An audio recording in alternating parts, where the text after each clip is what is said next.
What up, YouTube? It's your boy, ATrueHero. And today, as you can see, we are not talking about Edison format, but we're here to talk about the results of the most recent online hat tournament, which my boy, Nikki Stang, won. Stango, you want to tell him about the deck? So, for anyone that's not really familiar with hat format or any formats around like the 2014 time, this is Prophecy or Spellbooks is what they call it. It's essentially a controlled deck, really all centered around a lot of card advantage with Spellbook, the Great Spellbook Tower. Essentially gives you a draw two every turn. If you have Spellbook cards in your graveyard while you have spellcasters are in the field and grave, you get to take a Spellbook card from your grave, put it on the bottom of the deck, and then draw another one on your standby phase. So the main strategy of the deck is pretty much getting a bunch of Spellbook cards in the graveyard as a resource to use Spellbook of Fate, which is their win condition card. It's essentially a really broken control card that has no effects that target for cost. You can bounce a set spell trap to the from the field to the hand, put a monster face down, or banish a card. It's also a quick play spell, so it's even good to play on your turn in the middle of doing combos and stuff like that. Another pretty big win. Now, Yeah, go ahead. yeah, go on. Another pretty big win condition part of the card deck is High Priestess of Prophecy. She's pretty much just Dark Arm Dragon. You can summon her very easily by just having 3 spellbooks in hand. And you can banish a spellbook from your hand or grave to pop a card on the field. She's also 25, so she's really broken. Yeah, that's pretty much it. That's what the deck does. Play Fate, play Priestess, have Tower on the field, draw a lot of cards. Now, for those of you who've been following Stango and I on my channel, you know that we have the Cream Circuit series. And in hat format, actually, Spellbook is my favorite deck. I have the most experience with this deck. But in testing for this tournament, Stango beat me off of Spellbooks. We were playing games consecutively, and I was doing quite well. But then when he broke out the artifact deck, I couldn't win. And that's why last minute I decided to switch to Mermails. Now, Stango, he decided to go with Spellbooks and he won the tournament. So, I mean, the question on everybody's mind, how does it feel to take home another victory? You already have the first place that you gained from the Beast Mode Circuit series. So now you have another first place here in this hat tournament. And also you got invited to the World Hat Championship. So how does it feel? It feels pretty good. Back to more of that story of our testing for the tournament. This is kind of a similar endeavor that we had when we entered that. Well, I didn't enter, but I supported you through that Tengu tournament that you entered and got second in. This was just like Right? me and Cairo. We like playing other formats and stuff like that, and just like messing around. But every once in a while, we're just like, oh, why don't we enter this tournament? Why don't we enter that tournament? And like see how we do in a different format outside of Edison, because that's our main one. But we always like to dip our toes in something else to just kind of see what the competition is like. Um, so this was actually the first time that I was going to actually enter with Cairo instead of like play testing and supporting them like through watching replays and being like, oh, you could do this better, blah blah blah. Um, it's so funny because I fully entered this tournament honestly with the full intentions that I wasn't going to do well because I was picking spellbooks right after I just got finished waxing Cairo in cat versus spellbooks. Like it was so rough for Cairo. It was just like game after game after game. He was playing all of his side deck cards. He was drawing really well too, but it's just like artifacts, trap tricks, and card D. It was just too much. It was just too much. It's such a hard matchup for spellbooks to overcome. So I picked the deck fully knowing because we were both preparing. Because I told Cairo, I was like, Cairo, look at format libraries last couple of tournaments because at first he was resisting when I told him you should play Mermails because he also played Mermails and did really well against the cat deck. And in general, Kyra is pretty good with like kind of combo-y kill decks. And I told him you should play Mermails. He was resistive at first, but I was like, Cairo, look at the proof of the pudding. Look at the last Yep. 5 to 3 hat format tournaments. It's artifact trap tricks, artifact trap tricks, artifact trap tricks. Yep. There's so many in the top. And you know what's ironic about this one? There was hardly any in this tournament. Exactly. So I had a bitter taste in my mouth because once again, I'm very efficient, in my opinion, with spell books because that's the main deck that I practice. And when I switched to Mermails last minute, I had no idea what I was doing. It was kind of just like figuring it out as I go. But it's just like I felt that the artifact versus spellbook matchup was impossible. So I switched in good faith, assuming that I would play a lot of those decks. But when we looked at the top 8 of the event, it was mostly Girgia, there's a Bujins, of course, Stango with spellbooks. Like it really wasn't represented. So it's okay because at the end of the day, I'm happy that Stango won. And a win for Stango and a win for myself is also a win for the house, you know? And I always attribute all my success in Yu-Gi-Oh!, especially recent, to Stango because Stango's always been there to support me, even Edison format too. I said this in one of my deck profile videos that I did with Asian with Cards. Like if it wasn't for Stango and Frazier, I wouldn't have gotten second place at Nationals because every time I'm confused about a matchup, they're always there to help me, to let me know like my misplays, what I did wrong, to think about the game in a different light. And it's just so helpful having like a community of friends behind you that can like help and support you. But yeah, it was good to see Stango take first place in this event.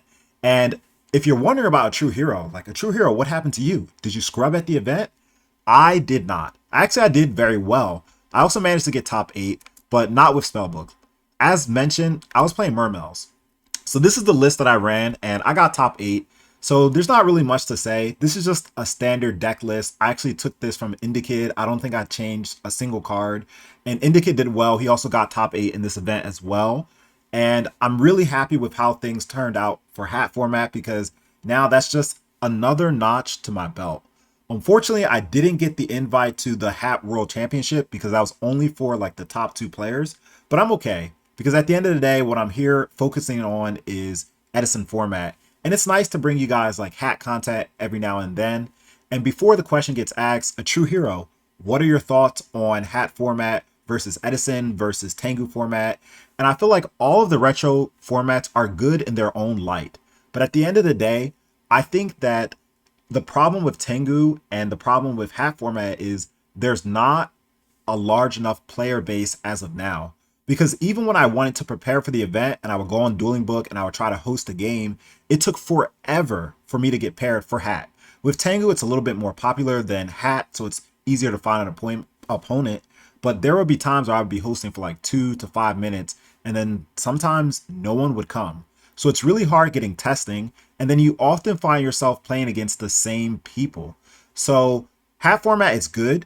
It's not a format that I particularly enjoy because I don't really like certain things. Like, for example, I'm a true hero and Stratos is banned in that format. There's no Stratos. I don't like the fact that Heavy Storm is banned. So it's not a format that I particularly like, but it's still just nice to kind of diversify your portfolio because no duelist wants to only be known as a person's only good with one deck or a person's only good in one format. And then for myself personally, right, I've shown that I'm good in Tengu format. I've shown that I'm good in Hat format. I've shown that I'm good in Edison format. And even Edison format, I top with Black Wings. I top with Diva Hero. So it's like no one just wants to be known as a one-trick pony.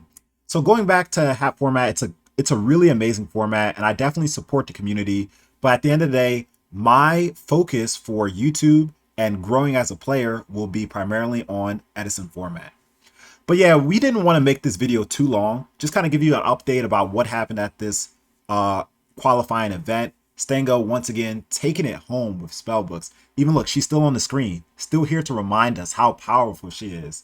Is there like any kind of like last minute things that you want to say about like hat format or the tournament in general? I think the tournament in general ran okay. I think there was maybe a little bit of leniency on people not scheduling their rounds too often. I would like to see next time around that be a little stiffened up, just because it was 48-hour rounds, so the tournament took a very long time. How long did it take? It like took like a week and a half or something like that. Yes. And there was one point where like, and it's good that the judges and the TOs were understanding, but at one point 48 hours had passed and there were some players who didn't complete their round, and the judge was like, "It's okay, take another 24 hours." Yeah, it was maybe a little too lenient. Other than that, the tournament was pretty fun. The format's pretty fun. It's just nice to spice up a little bit. Sometimes when you're playing Edison, you can kind of get a little stir crazy, kind of playing the same kind of cards, the same kind of decks. So it's always nice to kind of venture out and try new things. Um, Overall, I like the format. Um, in terms of like how I feel about it with like Edison and Hat, I'm kind of in the same boat where I think overall I'm definitely a lot more focused on Edison because for all intents and purposes, the closer you get to modern, the more modern the game gets, and it happens pretty quickly. So I Yes. like Edison's pace. Edison's a good needle of not too modern but not too slow. I agree. I mean, Soul Charge is definitely a modern format card. You know, like I mean, Yeah. even though technically Maxi is also banned in modern format, or at least in the TCG, that's another card of just modern format power. So it's just like you said, the closer you get to it, the more it truly becomes the kind of game that I personally don't enjoy as much. But I do have one final question for you, and then I guess we can wrap this up. What is your next top? What format are you planning to like show the world that Stango is going to either win or, you know, take it by storm? That's a really good question. Nothing's really on the horizon for me right now. I think next time around, I might try to actually tackle Tengu format since the time that you entered, it was just I was mainly your coach, your backup, just Right. helping you through it. So I might give that a whirl. Um, that's really the only other one that I could see. Format library, they highlighted a lot of different formats and stuff like that. Of ones that they're going to host tournaments for, just to get people interested. The only one I'm particularly interested in to try to enter and play is probably Tengu, honestly. All right. That sounds good. I have a friend, Hydro Pump. He plays all the retro formats, including Wind Up format. I personally am not into Wind Up format at all because it's just like Stango said, it gets just a little bit too modern, and I just want to stay away from that. But anyway, guys, this has been a True Hero and Stango, and we hope that you enjoyed this kind of recap of the tournament. What I'm going to showcase for you now is actually our final moments in the tournament. So my last top 8 match when I was up against Ghost Rider, who quickly 2-0'd me, and also Stango's tournament winning set. So we hope you guys enjoy, and until next time, a True Hero and Stango out. Stango, last words? Michael Jordan fade away. Yes! Yes! For those of you who don't understand, in the Discord after Stango won, he posted that image in the Hat Discord server. We'll put it up on no one can say anything. It up on the screen so you can see. It might even be the thumbnail for the video. But guys, take care. Peace.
Subscribe or you too will be sent to the Shadow Realm.